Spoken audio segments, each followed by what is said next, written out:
Noong nilulusob ng Unyong Sobyet ang pagsasabuhay ng Hudaismo at lahat ng kinakatawan nito, sino ang nanguna sa pagtatanggol at pagpapanatiling buhay ng buhay Hudyo sa kabila ng pag-uusig? Paano pinangunahan ng parehong tao ang muling pagbangon ng pag-aaral ng Hudaismo sa US at tumulong tulayin ang agwat sa pagitan ng mga Hasidim at tradisyonal na Ortodoksya, gayon din ang pangangailangang magkaisa sa likod ng Israel?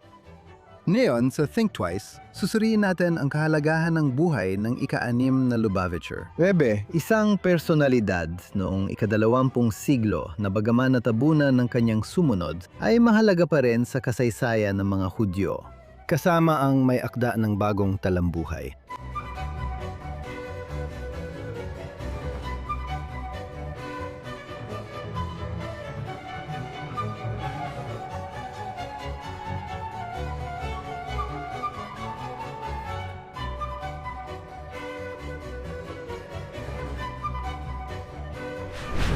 Kamusta? Welcome sa Think Twice. Ngayon, mapapahinga muna tayo mula sa mga tunggalian at sa kasalukuyang politika para talakayin ang mahalagang kabanata ng kasaysayan ng mga Hudyo.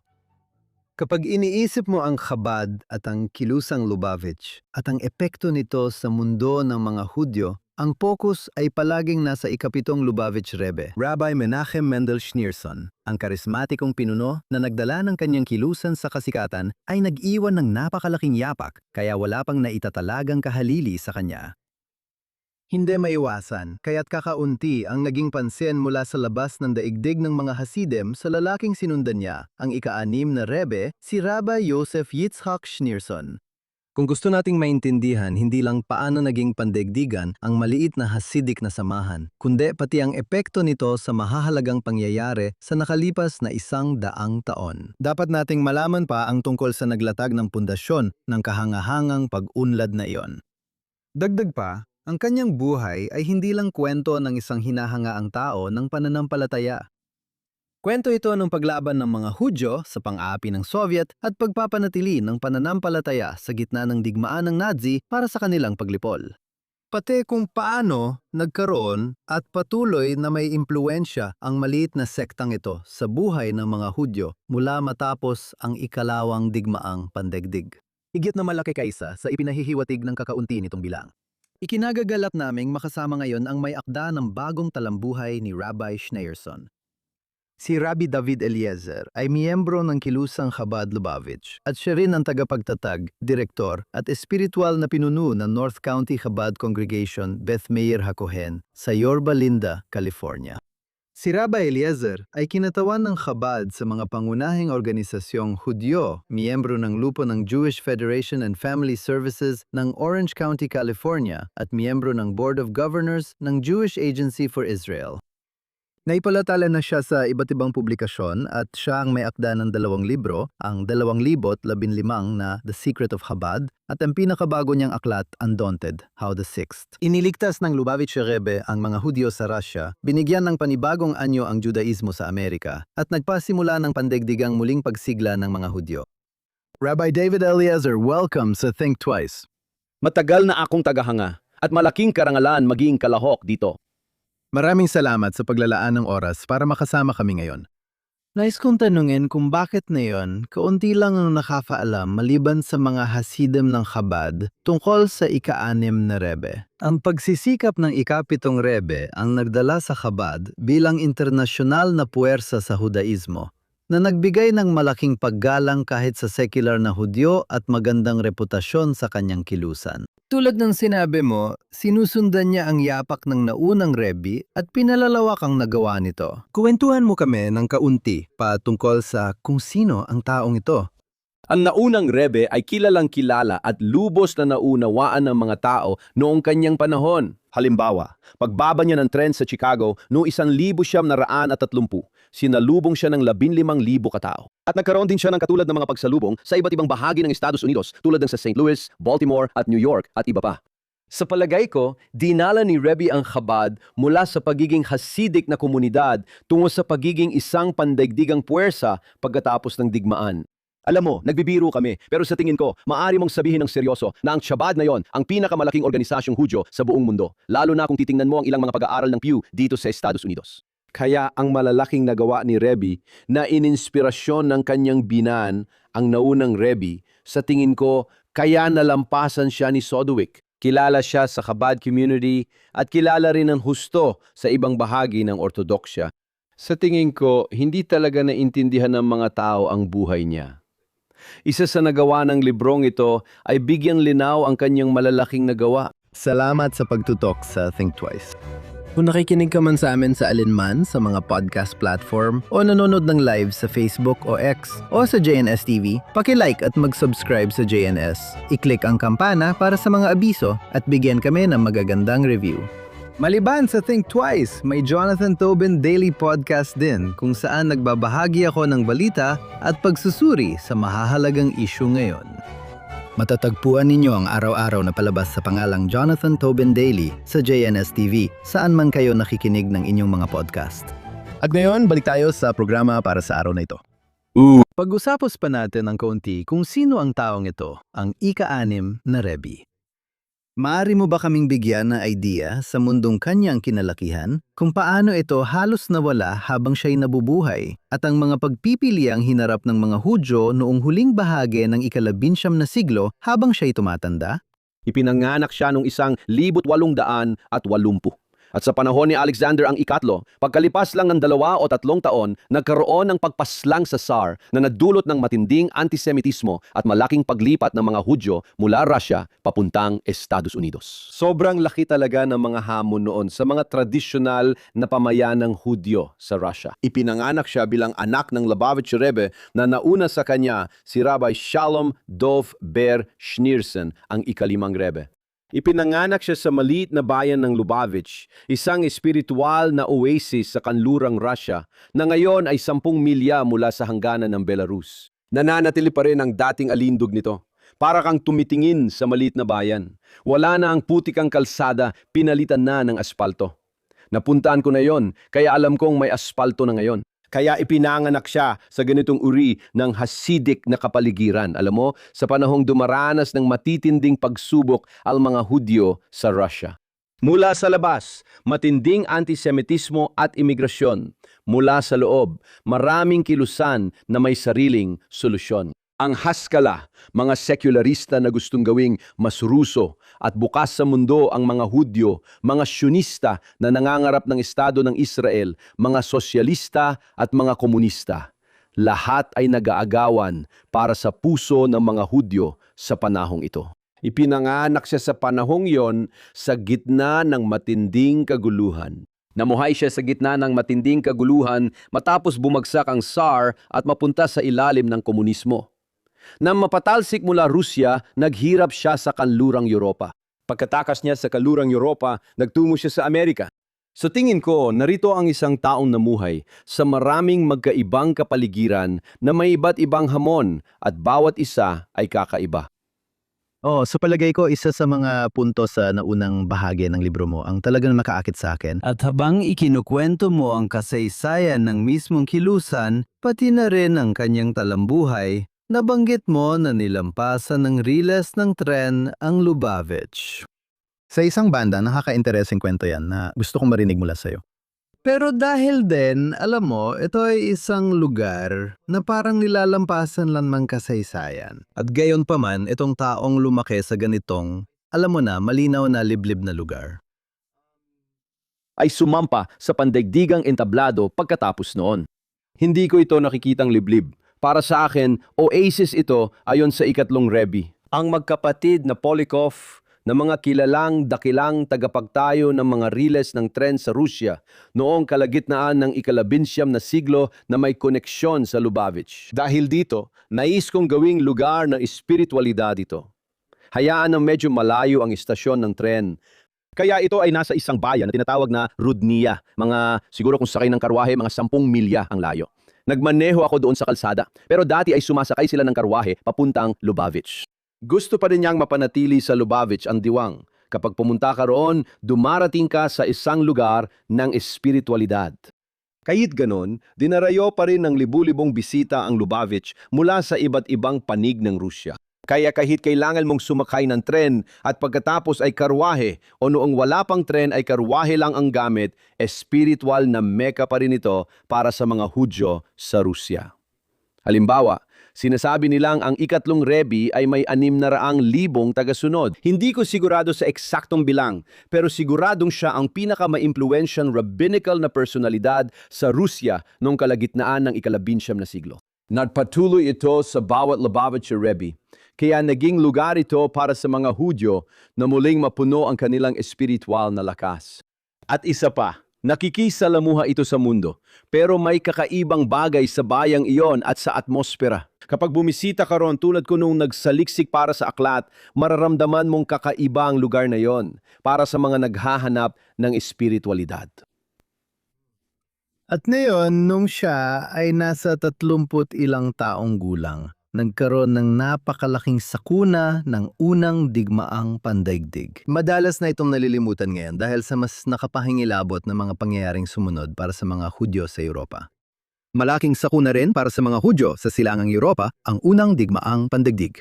Paano ito particular na nakaapekto sa kilusang Lubavitch? At paano nahuli sa gitna ng labanan ng mga imperyong Aleman at Ruso ang mga Hudyo? Tama, ang mga Aleman at Imperyong Austriano sinakop ng mga Aleman ang Rusya at ang Lubavitch ay nasa kanlurang Rusya. Ang kanyang ama na minsan nagkita sa Kaiser ilang taon na ang nakalipas, silang mag-ama, ang ika-5 Rebbe at dating Rebbe ay nasa Berlin minsan sa isang pampublikong lugar nang dumating ang Kaiser. At napansin ng Kaiser ang 2 rabbi sa silid ng teatro. Ito man ay panlabas o panloob na teatro at lumingon siya sa isang aide at ilang sandali lang sila ay pinaalis. Sinabi ng ika-5 Rebbe sa anak niya na kailangan nilang lisanin ang Lubavitch dahil sumasalakay siya. Nakita niya noon pa man na masama ang taong yon at hindi sila pwedeng manatili sa parehong lugar na kinaroroonan niya. Kaya noong 1950 umalis sila. Mari lang ako sumingit. Interesante ito dahil maraming Hudyo sa Russia noon ang inakalang mas mabuti ang mga Aleman kaysa sa pamumuno ng Russia. At totoo nga, hindi pinagkakatiwalaan ng mga Ruso ang mga Hudyo dahil inakala nila na iisipin ng mga Hudyo na ang mga Aleman ay mas pabor sa kanila. Namumuhay sila ng may kaunting kalayaan, tiyak kumpara sa buhay nila sa Russia, kaya inisip nilang papanig sila sa Kaiser. Tama, pero nakita niya ito mismo sa Kaiser. Madalas siyang magpagamot sa Alemanya at may napansin siyang kakaiba kay Kaiser na espiritual na nakikita lang ng banal na Hudyo at hindi napansin ng ibang tao. Sabi niya, dapat akong umalis sa Lubavitch dahil aagawin niya ito. Noong 1900 at 15 matapos ang 102 taon, umalis ang Chabad mula sa bayan ng Lubavitch na naging kabisera nila ng mahigit 1 siglo at hindi na bumalik. At ang Lubavitch gayon ay alaala na lang. Kapag pumunta ka roon, may mga naitayong muli na ilang gusali pero wala ng mga Hudyo na nakatira doon. May mga Hudyo pang nanirahan doon hanggang sa Holocaust pero pinatay sila ng mga Nazi. Umalis sila sa Lubavitch, kaya nagsimula ang paglalakbay at padlilipat ng sentro ng Lubavitch. Una mula sa Lubavitch, papunta sa lungsod ng Rostov sa timog ng Rusya. At pagkatapos mula Rostov, papuntang St. Petersburg o tinawag noon na Leningrad. At pagkatapos mula Leningrad, papuntang Riga, mula Riga, papuntang Poland, at mula Poland, papuntang New York. Sinimulan natin ang Odyssey mula 1915 hanggang 1940. Sa huli, nanirahan ng Chabad sa Brooklyn na siyang nagdulot ng kaguluhan sa kilusan. Pumasok ito sa panahon ng matinding kaguluhan. Una, nagkaroon ng unang digmaang pandaigdig. Tapos, may sumunod pang pangyayari na magbabago sa buong kapalaran ng mga Hudyo sa Rusya na siyang rebolusyong komunista. Na nabubuhay tayo sa isang, tumitingin tayo sa paligid at nakikita nating medyo magulo ang mundo.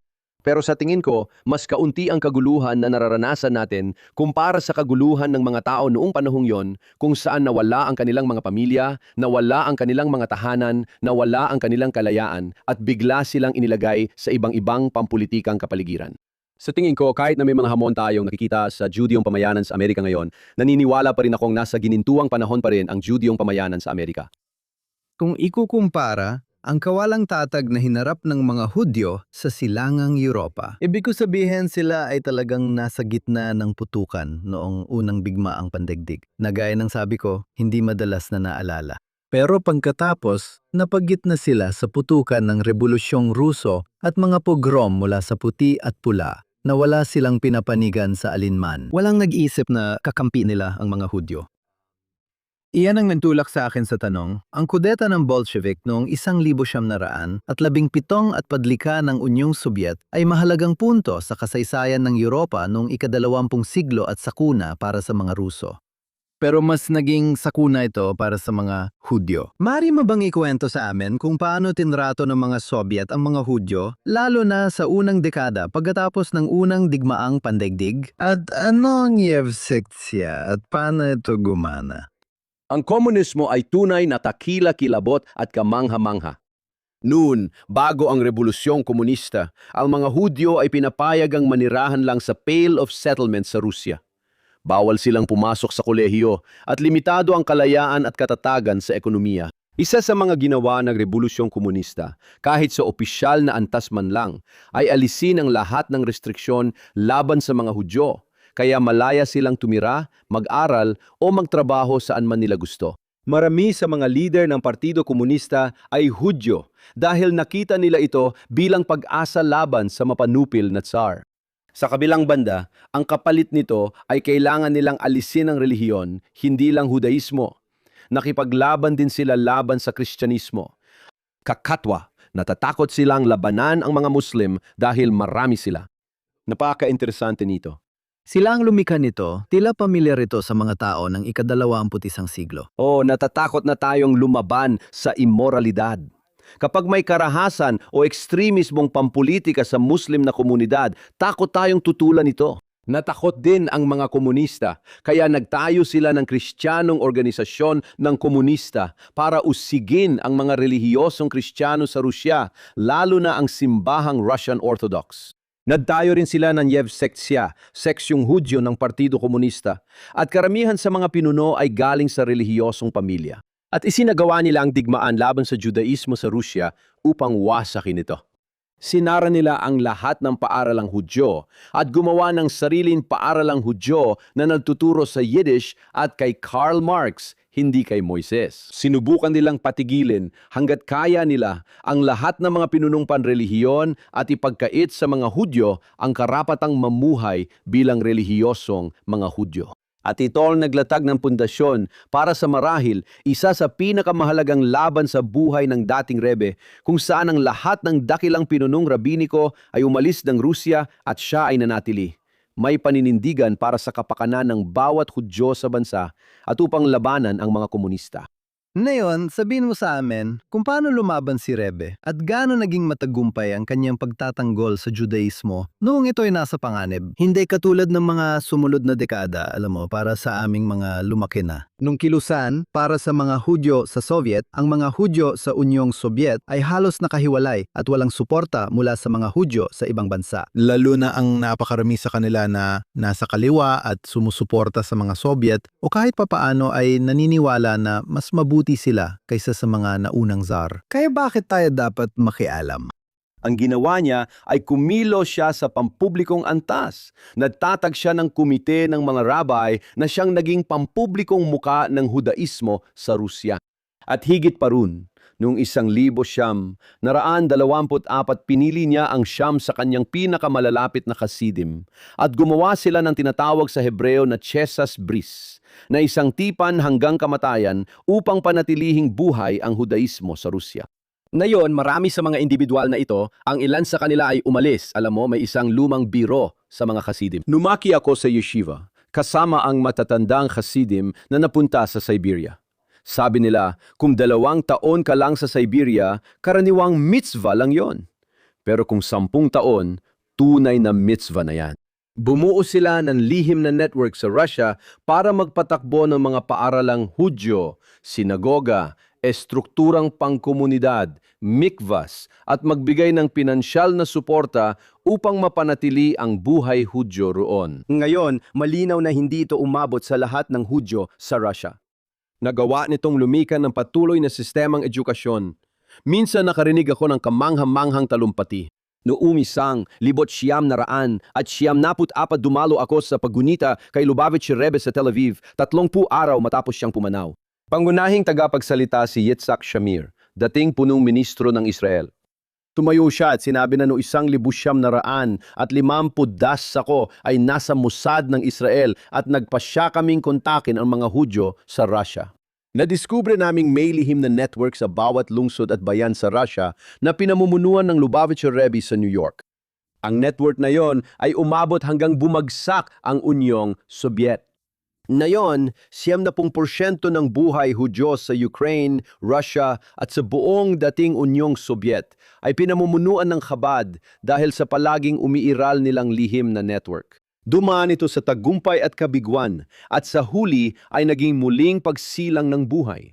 Hudyo sa dating Unyong Sobyet. Kaya't ito ay nakaligtas. Maraming tao ang napatay. Nang nag-aral ako sa yeshiva sa Israel, ilang guru namin ang naaresto, hindi dahil sa ilegal na gawain, kundi dahil nagtuturo sila sa mga batang Hudyo at tumutulong sa mga Hudyong makatakas mula Rusya. At sila, sa totoo lang, ay nagsilbing makapangyarihang huwaran para sa amin, sa henerasyon ko, tungkol sa pagsasakripisyo ng sarili. Kaya gumawa siya ng lihim na network. Malaking bahagi ito na pinundohan ng mga Hudyo mula ibang bansa. Sinubukan niyang makakuha ng mas maraming suporta mula sa ibang bansa. Pinaghirapan niya ang isyung iyon, pero sinikap niyang tiyakin na sa bawat lungsod at bayan sa Rusya, mayroong estrukturang Hudyo at sa buong panahon ng Unyong Sobyet. At lahat ng ito ay ginawa ng may matinding lihim. Oo, siya mismo ay naaresto ng higit sa 1 beses sa tingin ko, gaya ng binanggit mo sa iyong aklat. 6 o 7 beses siya na aresto. At nagtapos ito nung 1,927 nang siya ay naaresto at hinatulan ng kamatayan. Kalaunan, nakansela yon dahil sa suporta ng mga Hudyo sa buong mundo at ipinatapon siya. Sa huli, pinalaya rin siya. At sa pamamagitan ng malaking diplomatikong pagsisikap, pinayagan siyang umalis ng Rusya noong 1927. Nag-alangan siyang umalis, ngunit kinailangan niyang pumili sa pagitan ng kamatayan o pag-alis ng Rusya at patakbuhin mula sa labas ang lihim na network sa loob ng Rusya. Pinili niya ito. May sakit siya noon at madalas mo ring nabanggit sa libro ang mga hamon niya sa kalusugan. Bilang pinuno ng isang underground na kilusan na aktibong inuusig ng isang totalitaryanong gobyerno. Alam mo, napakahirap na gawain yon kahit para sa isang malusog na tao. Pero para sa taong dumaranas ng matinding hamon sa kalusugan, mas lalo pang naging mahirap yon para sa kanya. Lalong lumala ang kalusugan niya sa paglipas ng panahon. Noong 1932 na diagnose siya na may MS o multiple sclerosis. Sa tingin ko mas nakakaintriga kasi habang nasa Russia siya, nagka-problema siya sa kalusugan pero hindi kasing lala nang nangyari pag alis niya ng Russia. Mas nakakaintriga para sa akin nang dumating siya sa Amerika noong 1900. At apat na po na may revolusyonaryong pananaw na babaguhin ang komunidad ng mga Hudyo roon. Pagbaba ng barko, hirap siyang magsalita at naka-wheelchair. At sinimula niya ang isang pagbabago sa komunidad ng mga Hudyo sa Amerika sa huling 10 taon ng kanyang buhay na talagang radikal at hindi kapanipaniwala. At nagawa niya ito sa kabila ng mga hamon sa kalusugan at problemang medikal habang sinusubukan ding iligtas ang mas maraming tao sa Europa. Sa parehong panahon, sa tingin ko mas nakakaintriga ang mga hamon na naranasan niya sa kalusugan noong huli na sa kanyang buhay kaysa nung nasa Rusya pa siya. Pero sa Rusya, hinaharap niya mismo ang kamatayan. At hinarap niya ang mga komunista nang walang kahit anong takot na sa tingin ko ay nagdulot ng isang napaka-interesanteng kultura sa Chabad. Alam ng lahat na kapag may kailangang gawin, mga rabay ng Chabad, hindi ko sinasabing perpekto sila at palagi nilang ginagawa pero basta. Pero mga rabay ng Chabad, mga anak ng Rebbe, nakatatak sa komunidad na ito ang tunay na kultura ng pagsasakripisyo para sa kapwa at kahandaang pumunta saan man. Ibig kong sabihin, sino pa ba ang handang manirahan sa Mauritius o sa kahit anong lugar sa buong mundo? O kahit saan ka man pupunta. Alam ng lahat na kung kailangan mo, kung nandun ka at naipit ka, nasa Machu Picchu ka sa Timog Amerika o kung saan ka man naroroon, nandun ang Chabad. Saan ito nagmula? Isang kultura ng pagsasakripisyo ng sarili. Sino ang lumikha ng kulturang yon? Siya sa Rusya, dahil isinugal nila ng kanyang mga tagasunod ang kanilang buhay at itinanim sa Chabad ang ideyang ito. na pagdating sa pagtatrabaho para sa ikauunlad ng mga Hudyo, pagdating sa pagtindig para sa mga Hudyo, para sa Judaismo, pagtindig para sa Israel, na dapat tayo maging hindi nahihiya, hindi tayo dapat matakot at hindi tayo magpapadala sa pananakot ng kahit sino. Palagi kong naalala na ang guru ko sa yeshiva ay 9 na taon sa Siberia. Kaya kapag may pagsubok ako, iniisip ko na lahat tayo dumadaan dito. Dumating ako sa isang suburbanong komunidad sa Orange County para magtayo ng Chabad Center na naging matagumpay. Pero marami kaming pinagdaan ng hirap. At palagi kong iniisip sa sarili ko, ano ba ang hirap ko? Alam mo, ang magpalikom ng pera o kung ano mang kailangan kong harapin kung para sa ipadala sa gulag. Sa palagay ko, ito ang dahilan ng kulturang Chabad na nakaapekto sa mga Hudyo sa buong mundo. Oo, talagang nailalagay nito sa tamang perspektiba. Isa sa mga kawili-wiling kwento sa iyong libro, lalo na bago at noong ikalawang digmaang pandaigdig, ay ang minsang maayos at minsang magulong relasyon ng Chabad at Joint Distribution Committee o JOINT, na noon at ngayon ay pangunahing pinagmumulan ng tulong pangkawang gawa para sa mga nanganganib na komunidad ng mga Hudyo sa buong mundo. Ano ang mga sanhi ng tensyon sa pagitan ng Chabad at Joint bago ang ikalawas digmaang pandaigdig? Una, matagal nang magkaugnay ang Chabad at Joint, umabot na ng 1 siglo. Parang kasal may pagkakaunawaan at hindi pagkakasundo minsan. Kahit may matinding hindi pagkakaunawaan ang dating Rebbe at Joint noong dekada 20 at 30, hindi niya ito pinuna sa publiko. Ginawa niya ito ng pribado dahil nakikita niya ang halaga ng mga ginagawa ng Joint. At meron din tayong, alam mo, sa panahon na yon sa Rusya, sa tingin ko talaga pagkatapos ng pagbagsak ng panahong komunista, maraming naguunahan sa Rusya kung sino ang magiging pangunahing organisasyon. Ano kaya ang mangyayari? Sa tingin ko, nagkaroon din noon ng ilang tensyon sa Joint na ngayon ay talagang humupa na at nagtutulungan na kami sa kanila. Sa tingin ko, ang naganap noong dekada 20 at 30 ang pinakamalaking pagkakamali sa kasaysayan ng pilantropiyang Hudyo sa buong kasaysayan ng sangkatauhan. Na ang tinutukoy ay ang Joint. Si Felix Wahlberg ang namuno noon sa Joint na manugang ni Jacob Schiff na palagay ko ay pumanaw na. Si Felix Wahlberg, ayon sa kanyang talambuhay, ay Hudyo na kalahating oras lang dumadalo sa Temple Emmanuel tuwing Yom Kippur. Hindi siya espiritual na tao. Noong 1926 pumunta siya sa Rusya. Nais ng mga Ruso, komunista at Yesvexia na magtayo ng mga kolonya ng mga Hudyo kung saan sila'y sasali sa agrikultura. Gusto ng Rebbe na hayaang manirahan ang mga Hudyo sa mga urbanong lugar kung saan maaari silang magtrabaho ng pribado sa kanilang mga tahanan. Maaari silang manirahan sa loob ng kanilang mga komunidad ng mga Hudyo. Magkakaroon sila ng pangkomunidad na infrastruktura. Maaari nilang subukan hanggat maaari na kumita ng kabuhayan sa pamamagitan ng mga hanapbuhay na ginagawa sa bahay.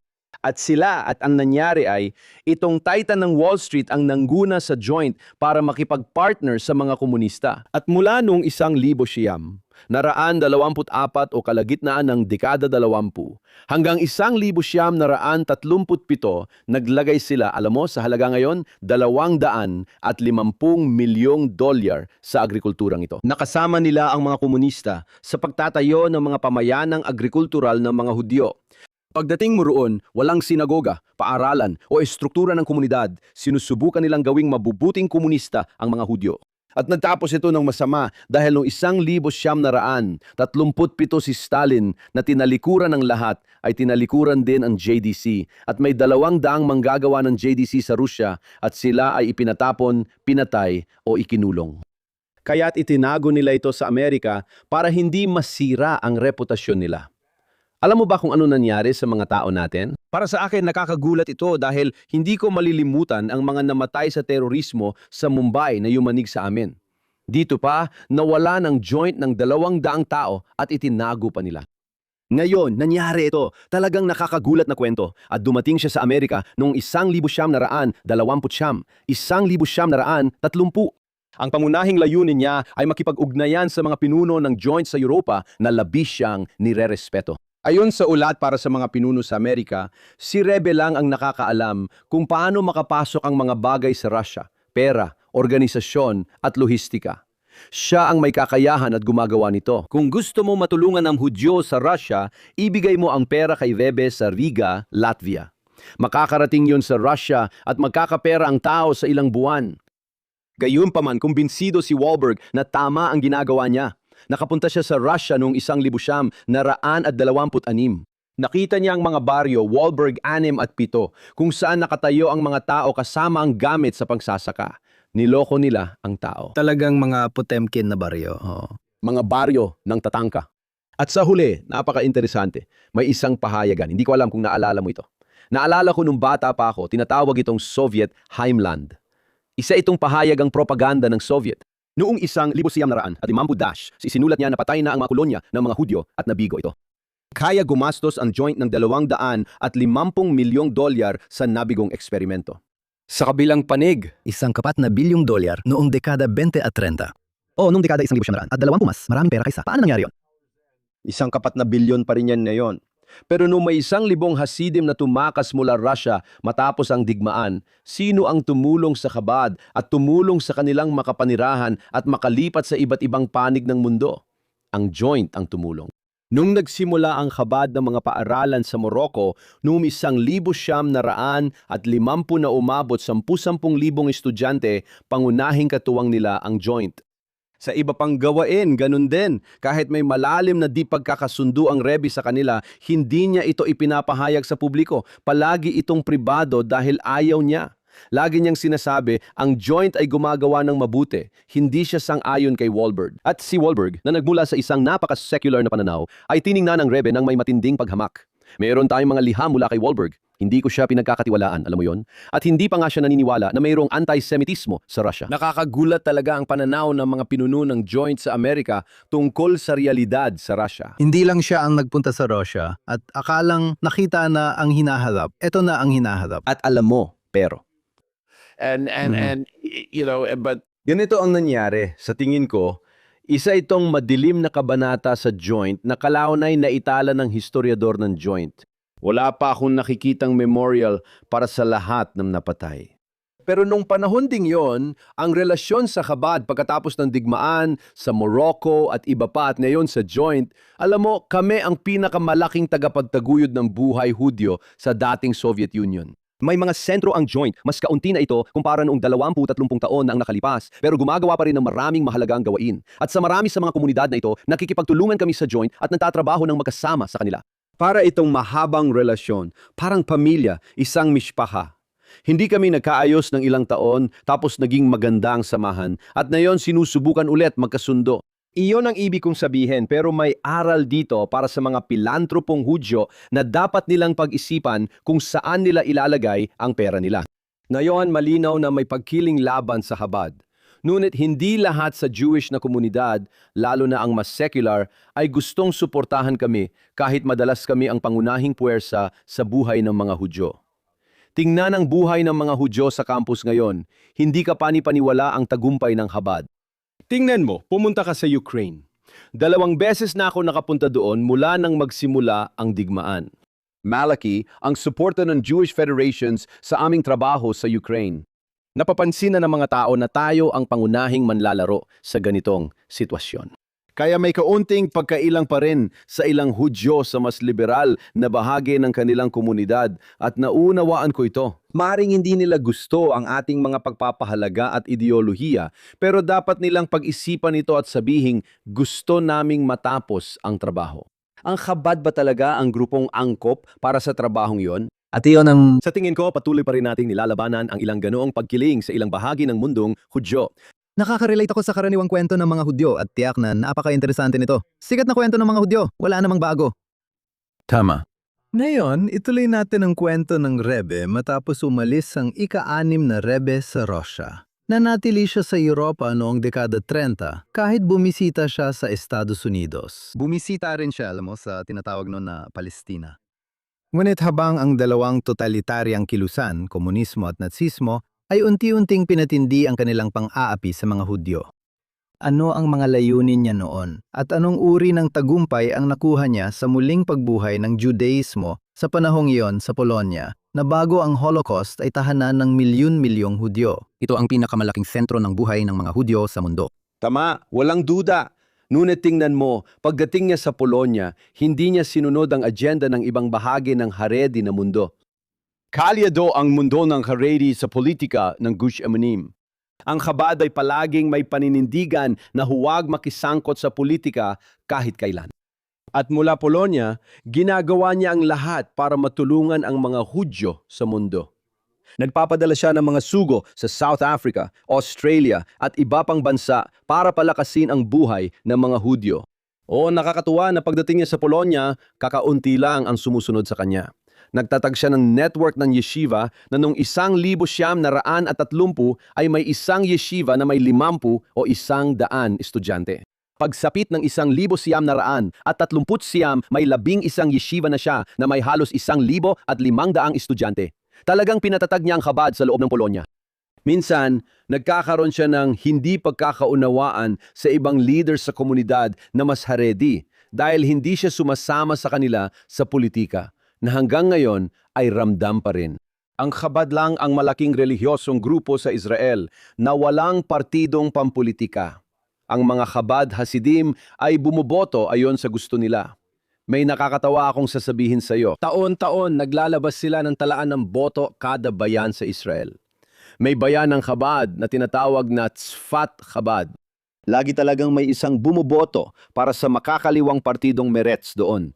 Di ko alam kung sino siya, baka nagbibiro lang, pero may taga-suporta ng Meretz sa Tzfat Chabad sa libu-libong botante. Pakinggan mo muna, baka dati siyang taga-Meretz na naging relihiyoso. Malayang bansa ito. Salamat sa Diyos, malayang bansa. Pwede silang bumoto para kanino man ang gusto nila. Pero ang Chabad ay hindi kailanman naging bahagi ng sistemang pampolitika na yan. Nagpatuloy ito na may sariling paninindigan sa kasaysayan. Kaya sa tingin ko, sa Poland ay nahihirapan siyang maging mahalaga.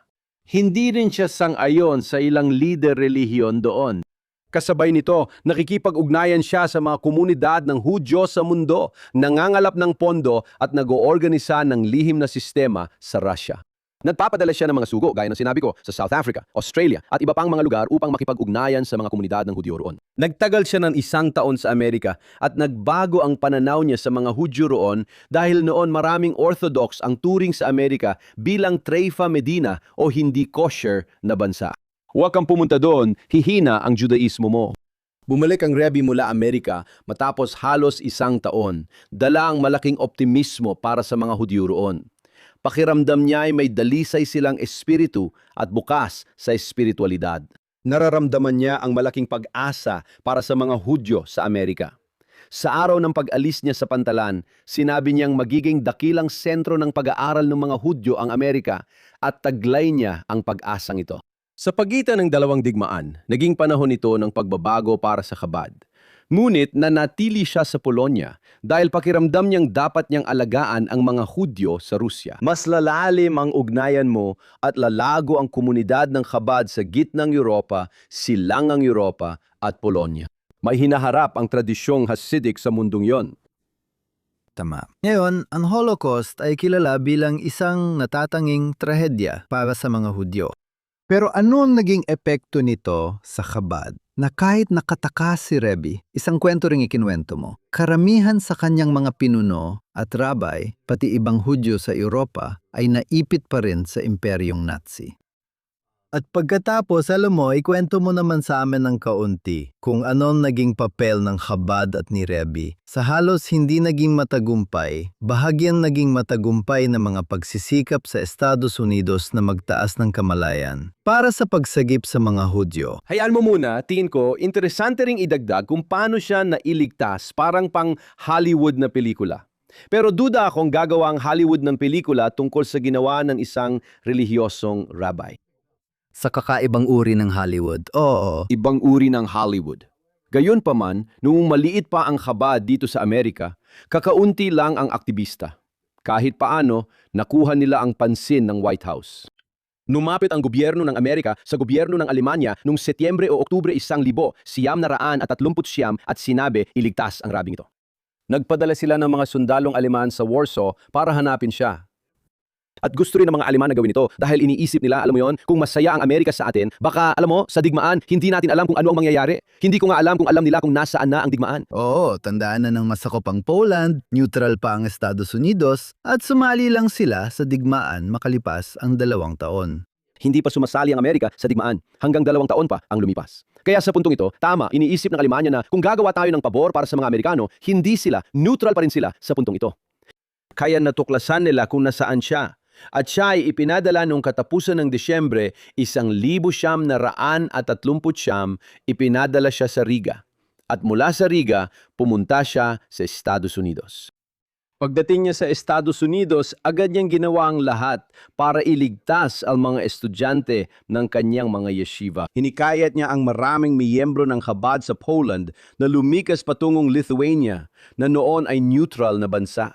At nagsimula siyang magpadala ng mga liham sa iba't ibang panig ng mundo upang makahanap ng mga visa, upang makahanap ng mga lugar na maaari nilang puntahan. Sinusubukan niyang magpalikom ng pera pero limitado ang kanyang mapagkukunan. Wala siyang matibay na suporta sa Estados Unidos. Ngayon, ang Chabad ay isa ng makapangyarihang samahan ng mga Hudyo. Sa halos bawat komunidad sa suburbs sa Amerika, sa di kalayuan, may malaking gusali ng Chabad. Noong panahong yon, siguro may 100 tunay na Hasidim lang sa Amerika. At wala sa kanila ang may pera. Kaya wala siyang pera. Kahit umabot sa matataas na opisyal ng Amerika ang Chabad para iligtas ang Rebbe, hindi ito nagdulot ng politikal na impluensya at minsan lang ito nangyari. May ilang tao sa administrasyon ni Roosevelt na gustong iligtas ang rabbi pero nawala ang interes nila. Wala siyang impluensyang politikal at kaunting yaman lang. At sa simula, ginagawa niya ang lahat ng makakaya niya para mailigtas ang pinakamaraming estudyante hanggat maaari. Pero talagang pinanghihinaan siya ng loob dahil pakiramdam niya noon at isinulat pa niya ang isang mahabang liham noong 1943 na hindi kami pinakikinggan ng mga politiko. Isinulat niya na laging handang makinig ang mga politiko sa mga Hudyo, ngunit hindi interesado ang media sa sinasabi namin. Wala ring magawa ang mga lider ng Hudyo. Alam natin, gaya ng isinulat ni Raphael Medoff, na si Roosevelt ay nakipagkamay sa pinakamahalagang lider ng mga Hudyo noong panahong yon, si Stephen S. Wise, na hindi nagkaroon ng tapang upang organisahin ang komunidad ng mga Amerikanong Hudyo para harapin ang White House. Gusto talaga nilang ipagpatuloy ang digmaan at hindi iligtas ang mga Hudyo. Ayaw nilang bumbahin ang Auschwitz o ginawa ang mga simpleng makakatulong sana. Kaya labis na frustrado si Rebbe dahil wala siyang kapangyarihan at wala siyang pera, wala siyang impluensya. Sinusubukan niyang gawin ang lahat ng kaya niya para mailigtas ang kahit sinong individual. Nang malaman niyang may mga Hudyong kilala niya sa refugee camp sa Australia, sinulatan niya ang mga tagasunod niya roon na alagaan sila. Kapag may natuklasan siyang Amerika ng refugee sa Saguaro, inuutusan niya ang mga tagasunod na alagaan sila. Ginagawa niya ang kaya niya pero limitado siya dahil mahina ang kalusugan at nasa wheelchair kaya hindi siya makagalaw o makabiyahe ng malaya. Nakakatuwa, sinuportahan niya ang marcha sa Washington noong Oktubre 1943 at nagpadala ng kilalang grupo. Pero siya mismo ay hindi makapunta dahil pisikal na hindi niya kayang bumiyahe roon. Pero nagpadala siya ng 4 sa kanyang mga kilalang, mga iginagalang na Hasidim para katawanin ang Chabad sa martsa na yon. Dahil dito, nagsimula ang War Refugee Board na nagbago ng kapalaran at nagligtas ng maraming Hudyo sa Europa. Sa tingin ko, ginawa niya ang lahat ng makakaya niya sa kanyang sitwasyon. Pero dahil hindi siya makakilos sa antas pampolitika, sinabi rin niya, panahon ito para tumugon tayo ng espiritual sa pagdarasal, pag-aaral ng Torah at paglapit sa Diyos. Ang klasikong tugon ng mga Hudyo sa mga matitinding sandali ng trahedya at krisis ay ang pagkakaroon ng espiritual na pagminilay, kaya humiling din siya ng ganoon sa panahong ito. Ngunit iniligtas niya ang isang grupo ng kanyang mga estudyante na napunta sa Shanghai. Halos 50 sa kanila ang napunta sa Shanghai. Ang ilan sa kanila ay nakarating sa Canada bago ang digmaan. Pero palagi siyang naghahanap ng magagawa niya. Gusto kong ikwento sa inyo ang isang napaka-interesanteng kwento na sa tingin ko ay talagang nakakaintriga tungkol sa kanya. Noong Enero ng 1941 at 41 isang grupo ng mga estudyante mula sa Tels Yeshiva, na isang kilalang yeshiva sa Europa, lahat sila ay may British passport, napunta sila sa tingin ko ay Brisbane o Adelaide, napunta sila sa Australia. Na makita sila ng mga Australiano roon, bahagi kasi yon ng British Commonwealth, kaya nakarating sila doon at naglakbay sa Russia papuntang China. Hindi pa kasali ang Amerika sa digmaan noong Enero 41. Sumali lang sila Disyembre 41. Napunta sila sa Australia. Ang mga lokal na Hudyo sa Australia, alam mo, wala pang mga Jewish day school sa Australia noon. May mga Orthodox na rabbi pero tahimik sila. Hindi nila pinigilan ang paghinaan ng pagiging relihiyoso ng kanilang mga miyembro. Kaya sabi ng lokal na Hudyo, dapat kayong pumunta sa Amerika at kami na ang magbabayad ng pamasahe. Lahat ng estudyante ng Telz Yeshiva ay sumulat ng liham sa Rosh Yeshiva, si Rabbi Eliezer Block na galing Europa at noon ay nasa Amerika na, isang kilalang Torah scholar. Kuhanan mo kami ng mga visa papuntang Amerika.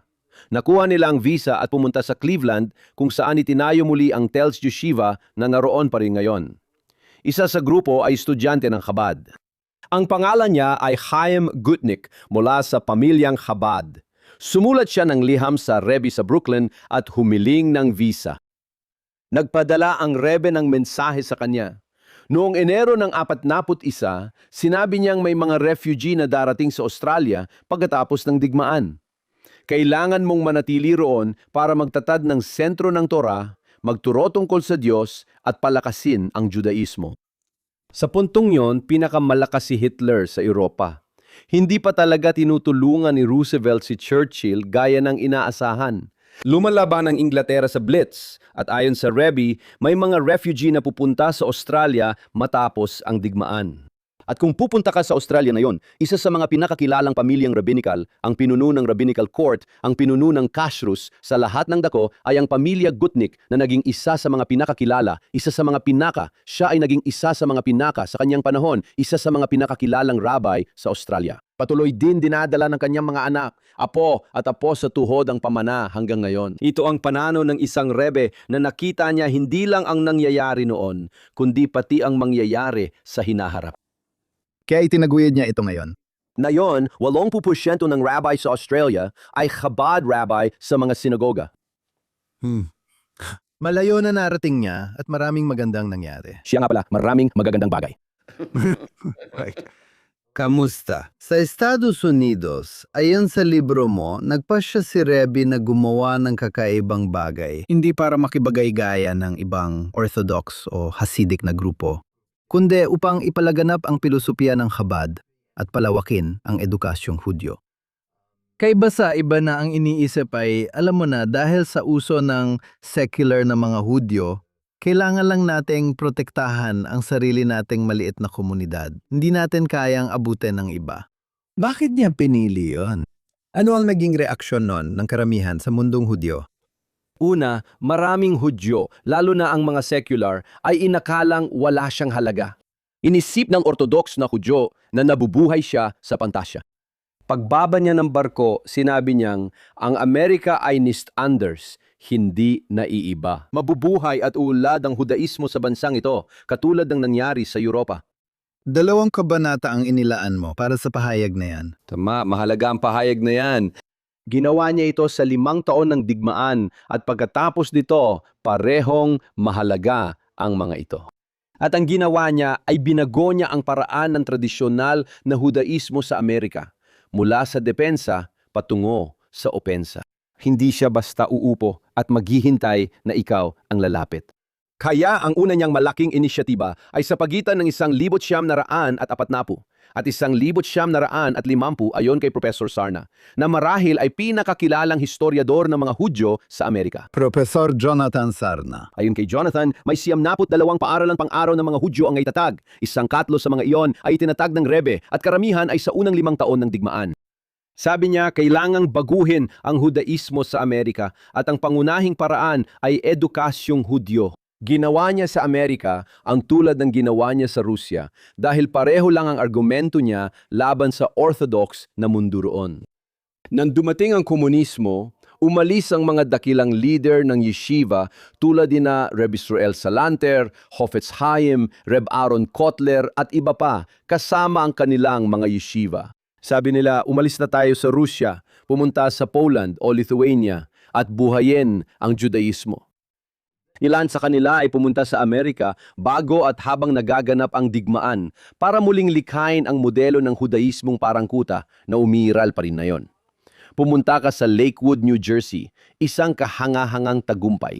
May 5,000 hanggang 6,000 full-time na nag-aaral sa sikat na yeshiva sa Lakewood, New Jersey. Sabi ng Rebbe, ako ang responsabal sa lahat ng Hudyo sa bansa at sa buong mundo. Ito ang pananaw ng isang pandaigdigang leader na gustong bumuo ng network at baguhin ang pananaw sa edukasyong Hudyo sa Amerika. Para sa karamihan ng Amerikanong Hudyo, ang pampublikong paaralan ay susi sa kolehiyo, unibersidad at tagumpay dito. Sumasalungat siya sa nakasanayan. Napakababa ng antas ng edukasyong Hudyo dito. Pero para sa akin, ang pinakamagandang paglalarawan sa akin ay ito na sinabi ng isang rabbi na pumanaw na, pero siya noon ay nasa pintuan. Nasa pantalan siya nang dumating ang Rebbe at ikinuwento niya sa akin ito. Si Rabbi Herschel Fogelman ay pinadala ng dating Rebbe noong Napatnapudash Ses sa Worcester, Massachusetts para magtayo ng paaralang pang-araw para sa mga Hudyo. Hanggang ngayon, ipinagpapatuloy ng kanyang mga anak ang kanyang pamana. Ikukwento ko ang sinabi niya sa akin. Sabi niya, nung panahong yon, kakaunti lang ang yeshiva sa Amerika. Ang Torah Vodaas, ang pangunahing yeshiva ng Amerika at nananatiling mahusay hanggang ngayon. Si Rabbi Fogelman ay naging estudyante rito nung siya'y 18 o 19 na taong gulang. Inilarawan niya na kaming kakaunting relihiyosong Hudyo sa Amerika ay parang hanay ng mga bagon sa kapatagan na napapalibutan ng mga Indian. Lahat tayo ay nakapanood na ng lumang western kung saan paikot ang mga kariton, nagpapaputok ang mga Indian at nagtatangkang ipagtanggol ng mga tao ang sarili laban sa pag-atake ng mga Indian. Pagkatapos, darating ang US Cavalry at itataboy ang mga Indian. Pero ano raw ang sabi ni Fogelman? Dumating ang Rebbe na parang US Cavalry, hindi lang pinaalis ang mga Indian, kundi gusto ring angkinin ang buong kontinente. Binago niya ang pananaw ng mga Hudyo sa Amerika mula depensa tungo sa opensa, nakipaglaban pa sa loob ng sarili niyang komunidad para mapalawak ang kanilang pagtingin. Kailangan niyang labanan ang natitirang Orthodox na mundo, na kahit nagtatayo ng mga institusyon sa Amerika, sinusunod pa rin ang depensibong Judaismo. Magtatayo lang ng institusyon para sa sarili nating mga anak, hindi para baguhin ang buong komunidad. Ang Rebbe, ang revolusyonaryo. At nakikita natin ngayon, kung tatalon tayo sa 2026 ayon sa pinakabagong pag-aaral ng Pew, 1/4 ng mga Hudyo sa Amerika ay pumupunta sa Chabad bawat taon. Alam mo, nakakagulat talaga. Sa madaling salita, maaring sabihin na mas marami ang bilang ng mga taong dumadalo sa Chabad na 80-70% ay hindi Orthodox kaysa sa mga taong dumadalo sa Reform na yon. Sa tingin ko, maaari kang magbigay ng statistical na argumento para sa katotohanan yan. Isang mas kamanghamanghang pahayag. Ipinapakita rin nito na lipas na ang dating paraan ng paghahati at pagkakakilanlan ayon sa samahan sa panahon ngayon. Tama ka, makikita natin na nung 1,900 at 40 bumaba siya ng bangka para baguhin ang direksyon ng Hudaismo sa Amerika. At kapag sinabi ng Chabad, kung may 1/4 na dumarating, nasaan ang 2/4, kailangan mo rin silang mahikayat na pumasok. Pero sa puntong ito, binabago niya ang direksyon ng tradisyonal na Hudaismo sa bansang ito. Hindi niya sinasabing gagawa siya ng mahusay na yeshiva kahit may magagaling namang yeshiva at nakakamit nila ang magagandang bagay. Pero hindi ito kaugnay sa Orange County, California kung saan ako nakatira. Gusto niyang baguhin ang direksyon. May dala siyang optimismo at babaguhin ang direksyon kahit limitado ang mapagkukunan at si Miss He ay naka-wheelchair. Mahirap at may hamon ang kanyang pagsasalita. Ilan ba talaga ang Hasidim niya sa Amerika? 100? 200? Hindi ko tinutukoy ang mga mula sa bayang pinagmulan na gusto ang Chabad, kundi ang totoong Hasidim, kaunti lang. Sabi niya, babaguhin ko ang Judaismo sa Amerika.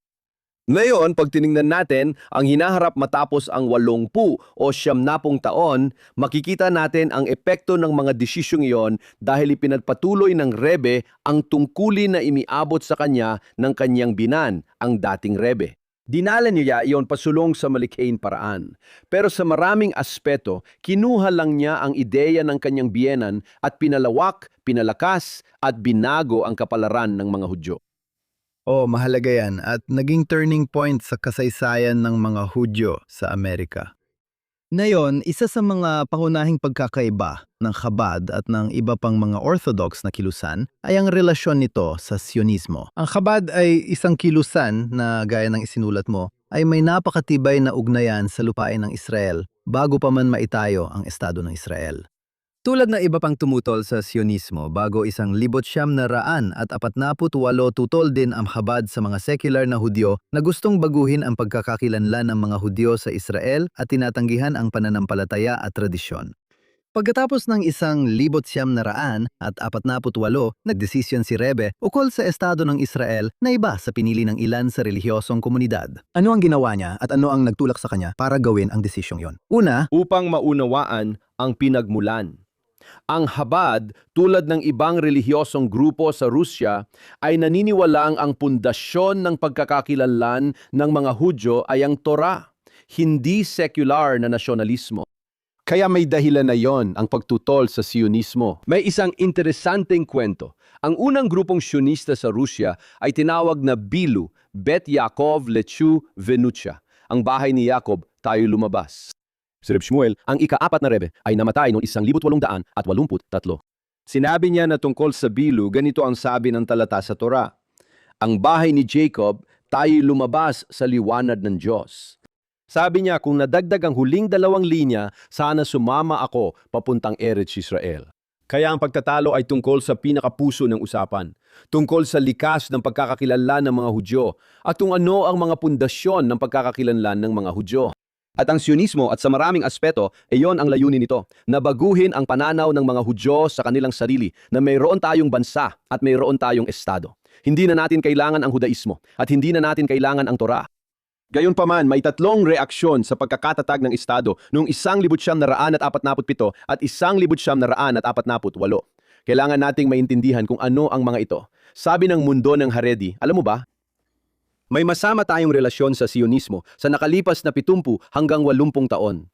Magtataya-tayo kami ng sariling lipunan at partidong pampolitika para protektahan ang aming sarili.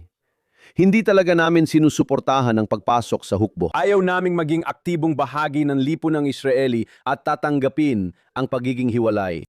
Ayon sa mga relihiyosong Zionista, ang estado ay simula ng pagtubos. At may panalangin para sa estado ng Israel na binabanggit ang Reshetz Michud Gulatenu, unang pamumulaklak ng pagtubos. Nakita nila itong may malalim na religyosong ugat. binibigkas din ito sa mga konserbatibong sinagoga at ng maraming konserbatibo. Pinili ng Chabad ang gitnang posisyon at nagsabing namamagitan ito sa 2 magkaibang elemento. Una, hindi kami sang-ayon sa pagiging hiwalay mula sa makabagong lipunang Israeli. Gusto naming makibahagi sa lipunang iyon. Sabi ng dating Rebe sa mga tagasunod, dapat lahat tumulong sa pagtatanggol ng bansa at sumali sa hukbo. Hanggang sirain ito ng Korte Suprema na may sarili rin akong reklamo tungkol dito sa Israel. Iyan ay isang paksa na natalakay na natin sa podcast na ito. Sigurado. Matagal na tayo may di-opisyal na kasunduan. Sa nakalipas na 20 taon, opisyal ng ang mga miyembro ng Chabad at estudyanteng rabbinical na lalaki lang ang pumapasok sa yeshiva bago sumali sa hukbo. 2 linggo na ang nakalipas, ikinalukot ang Israeli Defense Minister na nawawalan tayo ng dekalidad na sundalo dahil pinawalang bisa ng Israeli Supreme Court ang Chabad Agreement. Kami lang ang Haredi na sektor na pumapasok sa hukbo at nawalan na kami ng higit 100 Chabad na sundalo. Pero hindi ibig sabihin mas banal sila kaysa iba. Gaya ng maraming iba pang mga sundalo na nag-alay ng kanilang buhay mula nang magsimula ang digmaan noong Oktubre 7. Handa kaming pumasok sa hukbo basta may tamang kasunduan. Gusto namin makapag-aral muna sa yeshiva ang mga anak namin. Maganda rin ang ugnayan namin sa pamahalaan nitong mga taon. Gusto naming maging aktibong bahagi ng lipunang Israeli. Panghuli, hindi kami makikialam sa politika. Maari kaming bumoto bilang individual para sa isang partido. Maraming partido ang naglalaban sa buto ng Chabad, ngunit hindi nag-endorso ang Chabad. Nakialam ito sa 2 eleksyon sa mga di-karaniwang sitwasyon noon, pero matagal na, mga 30 taon nang nakalipas. Hindi kami nakikialam sa eleksyon sa Israel. Meron kaming prinsipyo. Laging nag-aalala si Rebe na ang pagbibigay ng lupa ay maglalagay sa pang-anib sa seguridad ng Estado ng Israel na nakabatay sa issue ng seguridad. At ito ay isang bagay na, sa kasamaang palad, na patunayang totoo. Kalaunan, nais naming maging aktibong bahagi ng lipunang Israeli. Patuloy kaming nag-aalala sa secular na nasyonalismong pumapalit sa pagkakakilanlan ng mga Hudyo. Hanggang ngayon, ito pa rin ang issue sa amin at hindi namin ito iniiwasan. Pero kasabay nito, ibabahagi ko ang pinaka-interesanteng estadistika na talagang nakakagulat.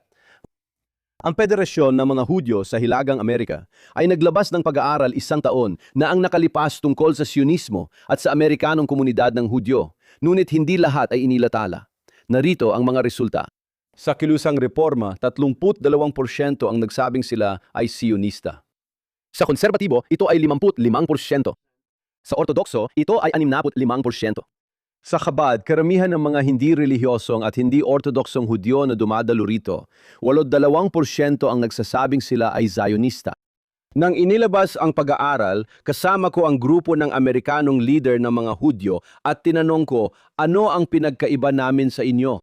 Sabi ko, kayo ay nagsasalita tungkol kay Balfour at Hitler. Ay, hindi pala si Hitler, wag naman sana. Balfour at Herzl. Nagkamali ako ng sabi. Sina Balfour at Herzl na may mararangal na ideya, alam mo, gusto nilang magtayo ng isang estado at lahat man yon. Kinakausap natin ang mga Hudyo tungkol sa batayang tipan ni Abraham sa Diyos na nagsasabing ang lupain ng Israel ay pag-aari ng sambayan ng Hudyo. Ang ideya ng Eretz Israel ay fundamental sa pagkakakilanlan ng mga Hudyo at nasa puso ng ating espiritual na pagkatao. Kaya nakapagtataka nga, Ang mga anti-Zionistang Hudyo sa kaliwa ay may mga itinatanging bagay. Kabilang pa ang iba. Kaya nga nakapagtataka ang anti-Zionista na kilusan sa loob ng maraming taon. Dahil sa aspeto ng secular na nasyonalismo, ito ngayon ang pinakamalaking haligi at pinagmumulan ng suporta sa diaspora para sa makabagong estado ng Israel. Hindi ito batay sa estadistikang hindi ko ginawa. Pwede kang magtanong sa kahit sinong diplomatang Israeli. Wala akong pakialam kung siya ay nasa Peru, Paraguay, Australia o Argentina. Sasabihin niya kung sino ang maaasahan nila sa lokal na komunidad ng mga Hudyo para suportahan ang Israel. Ito ay ittikhabat. Kahit di tayo komportable sa sekular na nasyonalismo, matindi pa rin ang suporta natin sa Israel. Naniniwala tayo sa nangyari. Milagroso ang nangyari sa lahat ng digmaang ito. Tatapusin ko ang ideyang ito sa isang interesanteng pahayag. Ngayon ay ginugunitan natin ang ika-50 anibersaryo ng pagsalakay sa Entebbe. At gusto kong ibahagi sa inyo ang sinabi ng Lubavitch Rebbe 1 linggo o 2 linggo matapos ang pagsalakay na yon. Sinabi niya, kung may sundalo na hindi kailanman, at alam nating ang mga eroplano ay lumipad noong Shabbos at lumapag Sabado ng gabi sa Entebbe para iligtas ang mga Israeli at lahat ng taong dinukot doon. At nawalan tayo ng kapatid ni Bibi Netanyahu. At may isa pang babae na tinawag na Edith Black. Sa tingin ko, Black ang apelido niya na napatay, pero lahat ng iba ay nailigtas. At sinabi ng Rebbe ng ganito, kung may isang sundalong Israeli na hindi kailanman nag-obserba ng kahit isang Shabbat, isang Sabat sa kanyang buhay, pero lumipad siya nung Shabbos para iligtas ang mga tao sa Entebbe. Siya ay tinuturing na begeder tzadik gomor sa Hebreo. Ibig sabihin ay isang banal at matuwid na tao. Ganyan mo tinitingnan ng sundalong Israeli na nilalagay ang buhay sa panganib. Marami ring mga sundalong naglilingkod ng malayo sa kanilang pamilya mula sa mga komunidad ng Chabad sa Amerika. At isa sa kanila ay kamakailan lang napatay, si Moshe Yitzhak Katz mula sa New Haven. Siya ay napatay. Nasa paratrooper corps siya. Isang Hasid na may balbas at lahat at taga New Haven, Connecticut siya. Ipinangalan siya sa isang nangunang sugo ng dating Rebbe na ipinadala sa New Haven noong 1943 para magtatag ng Jewish Day School. Napatay siya kamakailan lang, mga 2 buwan na ang nakalipas sa isang labanan sa Lebanon. Nagbayad kami ng halaga at handang tumindig para sa Israel. Nag-alala pa rin kami sa secular na nasyonalismo. Hindi kami sangkot sa politika sa Israel, sa mga ideya lang kami nakatuon. May mahigit 1,000 institusyon sa Israel na nagpapalago ng buhay Hudyo sa hindi politikal na paraan. Oo, tama ka dyan. Ngayon, huli kong tanong. Sa Undaunted, binigyan mo ng matibay na dahilan kung bakit ang ika-6 na Rebbe ay isa sa pinakamahahalagang personalidad sa buhay ng mga Hudyo noong ika-20 siglo. Sa palagay ko, sinubukan mong gumawa ng seryosong akdang pangkasaysayan sa librong ito. Kasama ring isinama ang ilang alamat ng kilusan tungkol sa kanya at sa mga nauna sa kanya. Tinitingnan ang mga Chabad Rebbe bilang mga espiritual na personalidad na higit pa sa karaniwan, hindi lang basta ordinaryong rabay. Gaano kahirap subukang ipakita ang parehong aspeto ng taong ito at ng kanyang kilusan sa isang libro? Sa isang banda, tingin ko ang hamon ay para sa akin bilang isang Hasid. Tinitingnan ng Hasid ang Rebbe bilang isang banal at sagradong tao na namumuhay sa mas mataas na antas. Hindi ko nakilala ang dating Rebbe, kaya hindi ko masasabi ang tungkol sa kanya. Pero dahil sa daan-daang beses kong nakaharap at sa mga pribadong pagpupulong kasama ang Rebbe. 12-12 nang Fabringen. Sa totoo lang, marahil daan-daang pagtitipon ng mga kasid at marami pang iba't ibang pakikipagtagpo kay Rebbe ang naranasan ko. Nagbigay si Rebbe ng mahalagang payo at nagkaroon din kami ng mga sandaling malaki ang naging epekto sa buhay ko. Sinabi ng kaibigan kong konserbatibong rabbi, Dov, nagkamali ako sa buhay. Tinanong ko, ano yon? Sabi niya hindi niya nakilala ang Rebbe, kaya sabi ko, may dalawang bagay kang di naranasan. Sabi ko, hindi mo naranasan ang emosyonal na katapatan at hindi mo rin naranasan makilala ang isang taong namumuhay bilang isang tsadik na namumuhay sa mas mataas na antas ng espiritualidad. Kapag kaharap mo ang isang Rebbe, alam mong totoo lahat. At pangalawa, namumuhay sila sa mas mataas na antas ng espiritualidad. Kaya masasabi ko sa iyo, ang tinatawag naming mga kwento tungkol sa Rebbe. Alam mo, may sarili akong karanasan kasamang Rebbe, na literal na isang himala. Talagang inuwasan ko ang mga ganong kwento sa libro. Isa lang ang inilagay ko sa mga footnote tungkol sa isang babaeng pumanaw na sa aming komunidad. Ang anak niya na nakatira sa aming komunidad ay nakatanggap ng basbas mula kay Rebbe sa isang istasyon ng tren noong 1932 at naibalik ang kanyang paningin. Kaya hindi ko na pinasok, hindi ko na tinahak ang linyang iyon. Gusto ko magsulat ng isang libro na hindi hagiografiya at totoo at kumpleto rin. Mayroong 120 pahina ng mga sanggunian. Kung hindi ka sang-ayon sa isinulat ko, pwede mong hamunin ang mga sanggunian. Maaring mali rin ako. Isa itong seryosong makasaysayang pag-aaral at ganon ako sinanay. Nag-aral ako ng kasaysayan, hindi pamamahayag. Akala ko noon mahalaga yon. Akala ko noon mahalaga ito dahil karamihan sa mga librong nababasa natin, lalo na sa Orthodox na mundo, ay puro hagiografiya ng mga dakilang rabbi at hindi binabanggit ang kanilang mga paghihirap at hamon. Ang natatangi sa dating Rebbe ay napakarami niyang isinulat tungkol sa sarili niyang panloob na mundo. Mayroon tayong libu-libong liham na isinulat niya. Mayroon tayong mga diary na isinulat niya. Kaya tunay nating nauunawaan ang kanyang dalamhati sa pagsusulat niya tungkol sa Holocaust noong 1943 nang sumulat siya ng liham 1 taon bago nito, nasa Amerika ako. Sinusubukang gawin ang lahat. Wala ni isa sa mga Hasidim ang nakikinig sa akin, kaya labis siyang na-frustrate. Totoo, nagsusulat siya tungkol sa mga problemang medical niya. Nakikita natin siya sa sarili niyang mga salita. Isa ito sa mga biyayang naranasan ko sa pagsusulat ng librong ito dahil marami akong material na siya mismo ang sumulat.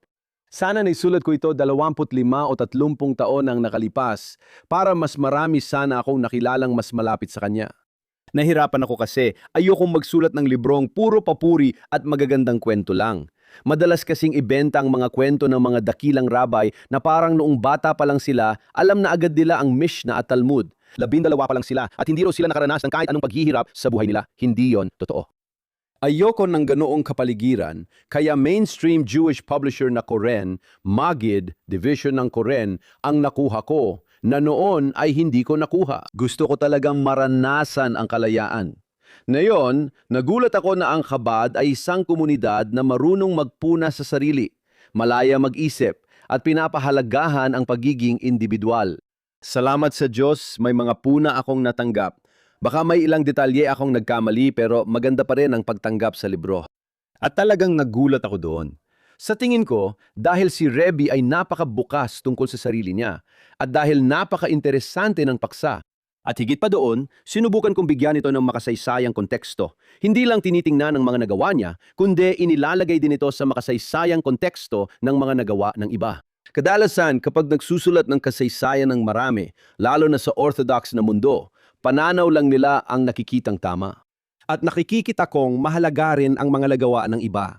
Kaya naging isang pagsubok ito para sa akin. Pinaghirapan ko talaga ito. May ilang mga kabanata na talagang pinaghirapan ko. Masasabi kong ang kabanata 10 na tumatalakay sa mga taon ng digmaan ay inabot talaga ako ng 3 o 4 na buwan bago ko natapos dahil may mga pinakamabibigat na isyung kailangang harapin doon. Sa tingin ko, kahanga-hanga ang buhay niya.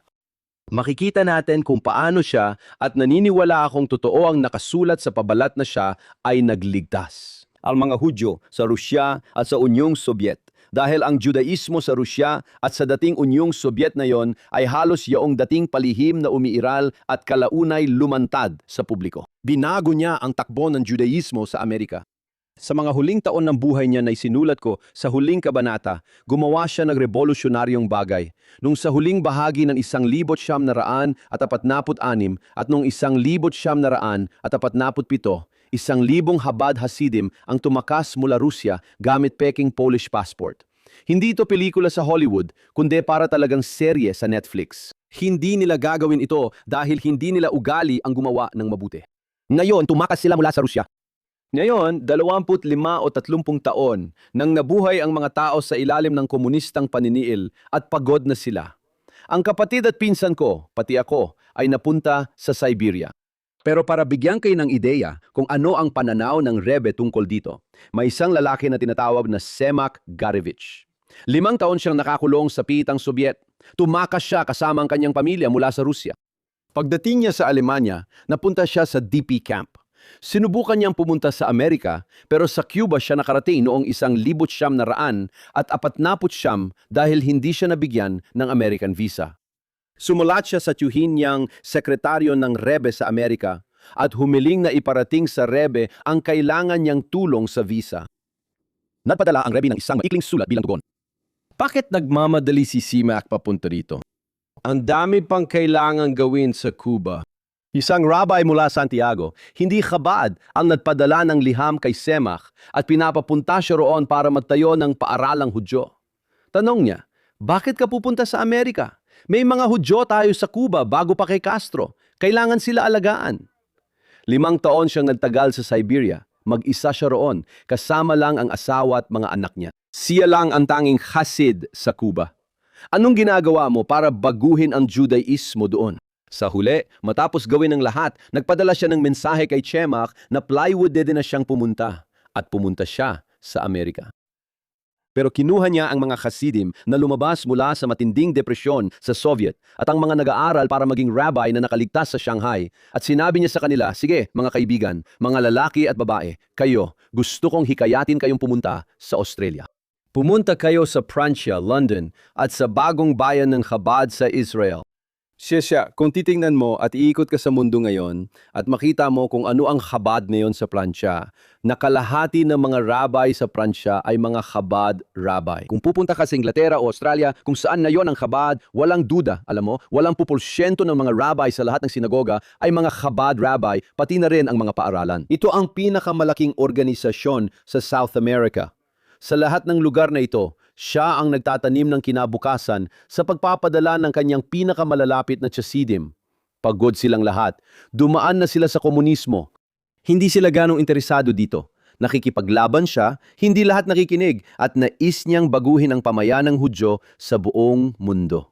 At ang huling ginawa niya ang pinaka-interesante kung saan lumapit siya sa isang grupo ng mga estudyante ng yeshiva sa New York. Hindi mga estudyante ng Chabad. Noong mga pista opisyal noong 1,950. Noong Setyembre ng 1,950, sinabi niya, gusto kong ipadala kayo sa Morocco para gumawa ng sistemang pang-eskwelahan ng mga Hudyo. Mga estudyante ito mula sa Mir Yeshiva. Ayaw nilang pumunta. Bago siya pumanaw, inutusan niya ang manugang na gumawa ng sistemang pang-eskwelahan sa Morocco, Tunisia at Hilagang Aprika. At ano ang ginawa ng kanyang manugang bilang unang hakbang ng siya ay maging Rebbe, kahit bago pa siya opisyal na maging Rebbe? Noong dekada 50 at 60, nagtatag ang Chabad ng malaking edukasyonal na network, katuwang ang Joint, na binigyan ng edukasyong Hudyo ang marami sa Hilagang Aprika, Tunisia at Morocco. Kaya ang huling ginawa sa mundong ito ng isang Hasidic Rebbe na ipinanganak sa isang maliit na bayan sa Lubavitch ay tiyakin na ang mga Hudyo sa Meknes, sa Casablanca, sa Fez ay may edukasyong Hudyo. Iyan ang pananaw ng isang pandaigdigang leader ng Hudyo. Mahalagang punto at magandang pangwakas. Rabbi, salamat sa pagsama sa amin ngayon. Paano makakakuha ng kopya ng Undaunted ang ating mga manonood at tagapakinig? Available ang Undaunted sa Amazon, mga tindahang aklat ng Hudyo, at pwede ring i-order sa Barnes & Noble. Kaunti na lang ang regular na tindahan ng aklat na yon na isang malaking trahedya. Nakakalungkot, oh. Available na ang aklat at hinihikayat ko silang magsulat ng review sa Amazon. Lahat ng review ngayon ay 5 bituin, pero kailangan ko pa ng ilan. Malaya silang magbigay ng puna.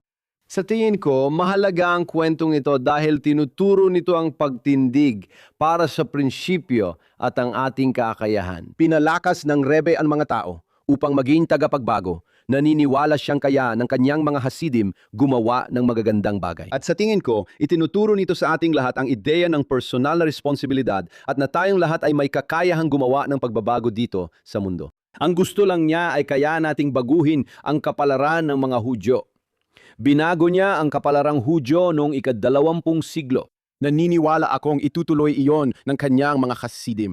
Tatapusin ko lang ito dito. Meron akong 2 apo na sa nakaraang 6 hanggang 8 buwan ay pareho ng naging mga sugo ng Chabad.